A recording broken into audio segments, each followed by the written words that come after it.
6 दिन तक पूरी तरह फंसे रहने के बाद आखिर कैसे ये शिप आज़ाद हुआ, क्यों और कैसे फंस गया था एक बड़ा कार्गो शिप सुएज कैनाल में। 300 टन पुलिंग पावर वाली टग बोट्स भी उस बहरी जहाज को 1 इंच भी क्यों ना हिला पाई थी। आखिर क्यों समंदर में जहाज़ों का एक लंबा ट्रैफिक जैम हो गया। ये हैरत अंगेज और दिलचस्प वाकया आज आप जानेंगे हमारी इस वीडियो में।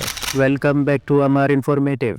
नाजरीन, ये बात है 23 मार्च 2021 की, जब हर तरफ एक बड़े कार्गो शिप की खबरें चल रही थी। ये कार्गो शिप 20,000 बड़े कंटेनर से भरी हुई थी और ये सुएज कैनाल के एक मकाम पर बुरी तरह ऐसे फंसी कि इसने दोनों तरफ के आने जाने वाले रास्ते को बंद कर दिया था। नाजरीन, सुएज कैनाल के बारे में आपको बताते चले कि ये एक आर्टिफिशियल पानी का रास्ता है जो तकरीबन 200 मीटर चौड़ा और 193 किलोमीटर लंबा कैनाल है। ये कैनाल कोई आम कैनाल नहीं, बल्कि ये एक बहुत अहम रास्ता है जो अपने से गुजरने वाली शिप्स का वक्त बचाता है। जी हाँ, क्योंकि पहले ईस्टर्न कंट्रीज से कार्गो शिप्स अफ्रीकन कंट्रीज से घूमती हुई होकर यूरोप जाती थी, लेकिन अब इस सुएज कैनाल के दरमियान में बनाए जाने वाले रास्ते की बदौलत ये शिप्स इसी शॉर्टकट का इस्तेमाल करते हुए यूरोप पहुंच जाती हैं। इससे इनके वक्त और फ्यूल दोनों की बचत होती है और यही सुएज कैनाल का इस्तेमाल करते हुए ईस्टर्न यूएसए से एशिया जाने वाली शिप्स को भी आसानी रहती है।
के कैप्टन को लगा कि शिप इस बदलते मौसम में भी इस कैनाल से ट्रेवल कर जाएगा, क्योंकि देर से पहुंचने का बड़ा ही फाइनेंशियल नुकसान हो सकता है, जैसा कि शिप को किसी भी मकाम तक सामान पहुंचाने के बाद वहां से भी सामान लाना होता है, जिनकी बुकिंग्स ऑलरेडी वक्त के हिसाब से हुई हुई होती हैं। नाजरीन, अगर सैटेलाइट व्यू से देखा जाए तो सुएज कैनाल बिल्कुल सीधा रास्ता दिखता है, लेकिन हकीकत में यहाँ से सीधा गुजरना इतना आसान नहीं है। उस दिन भी सुबह 7 बजे जैसे ही शिप कैनाल में एंटर हुआ तो तेज हवाओं से एक तरफ से रेत का हल्का तूफान शुरू हो गया। चूंकि कैप्टन्स बड़े समंदरों में हर तरह के तूफान से शिप्स को निकालने के माहिर होते हैं, लेकिन सुएज कैनाल में इतना स्पेस नहीं था कि शिप को ज्यादा इधर उधर मूव किया जा सके। नाजरीन, ये बात भी हकीकत है कि कार्गो शिप्स इतनी जल्दी अपना टर्न यानी लेफ्ट राइट नहीं ले सकती, क्योंकि उसके लिए ज्यादा स्पीड चाहिए होती है। यूं ही जब 50 मीटर तक बुलंद शिप को एक तरफ से तूफानी हवाएं लगने लगी तो शिप को संभलने में मुश्किलात पेश आने लगी, क्योंकि शिप की स्पीड भी इतनी ना थी कि वो इजीली हल्का हल्का टर्न लेते हुए खुद को मेंटेन रखे।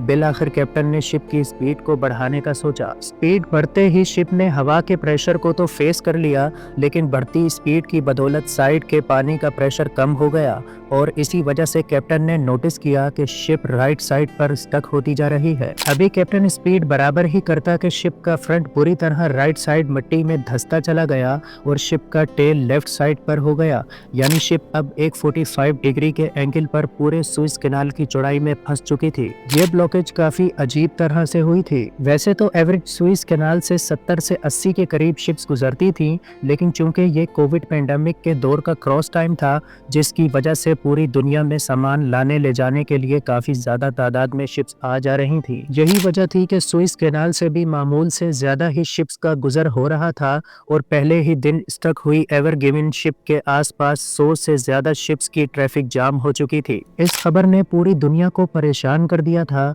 क्योंकि वर्ल्ड ट्रेडिंग का 13% हिस्सा सुएज कैनाल से होकर गुजरता था।